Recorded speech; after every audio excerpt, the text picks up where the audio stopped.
आलियार ये जानने से कासिर होता है कि आखिर पिया और उसके बाबा की जंग में सच्चा कौन है। इस बात का पता चलाने के लिए आलियार अपने बाबा के चेले निसार से मिलने ऑफिस चला जाता है। दोस्तों, उधर दूसरी तरफ पिया और सावल असलम साहब की बेल करवाने के लिए थाने चले आते हैं। लेकिन आगे से थाने वाले ना तो पिया और सावल को असलम साहब से मिलने देते हैं, ना ही उनकी बेल करते हैं। पिया और सावल मायूस होकर वापस घर आ जाते हैं। फिर पिया सावन से कहती है, क्या हम इतने बेबस हैं कि हम सेठ दाऊद का मुकाबला नहीं कर सकते? क्या शहर के हुक्मरानों और कानून की कोई वैल्यू नहीं जो सैयद दाऊद जैसे बेमरोवत इंसान को कानून के कटहरे में खड़ा कर सके? दोस्तों, ये सब सुनने के बाद सावन को सस्सी के शोर शहरियार की याद आती है, जो उस इलाके का डीपीओ होता है। फिर सावल पिया से कहता है, पिया जी आप घबराएं नहीं, आप इत्मीनान रखें। ये सावल आपको यकीन दिलाता है कि कल का सूरज निकलने से पहले असलम साहब जेल से बाहर आएंगे। ये मेरा आपसे वादा है। पिया कहती है, सावल तुम ऐसा क्या करने वाले?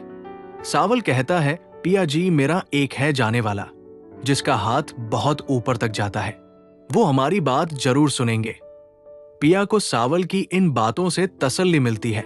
दोस्तों, इधर आलियार जब ऑफिस पहुंचता है तो सेठ दाऊद निसार से ये कह रहा होता है कि अगर आलियार पिया को हासिल करने से पीछे हट गया तो मैं फिर भी असलम की जान नहीं छोड़ूंगा। मैं असलम और सावल को इबरत का निशान बनाऊंगा। आगे से निसार कहता है, सेठ आप सावल की फिक्र नहीं करें, मैंने के गली के कुछ मवाली गुंडे सावल के पीछे लगा दिए हैं, वो कल तक सावल का काम तमाम कर देंगे। दोस्तों, आलियार के सामने उसके बाबा का राज आश्कार हो जाता है। उसे यकीन नहीं आ रहा होता कि उसका बाप इतना घटिया शख्स है। इसके बाद आलियार समुंदर के साइल पर चला जाता है और अपने आप को इस बात पर कोस रहा होता है कि उसने पिया पर यकीन क्यों नहीं किया, हालांकि वो सच कह रही थी और उसका बाप बिला जवाज जेल में कैद है। दोस्तों, अगली सुबह सावल पिया के पास आता है और उससे कहता है, आए पिया जी एक जरूरी काम से जाना है। आगे से पिया ताज्जुब होकर कहती है, मगर कहां सावल? फिर सावल कहता है, पिया जी असलम साहब के मसले के हल के लिए हम शहर के डीपीओ से मिलने जाना। पिया सावल की इन बातों पर लब्बई कहकर उसके साथ शशि के घर चली जाती है। वहां पहुंचकर सावल शशि को पिया का तारुफ करवाता है और इसके बाद वो शशि के शो शहरिया से मिलने चला जाता है।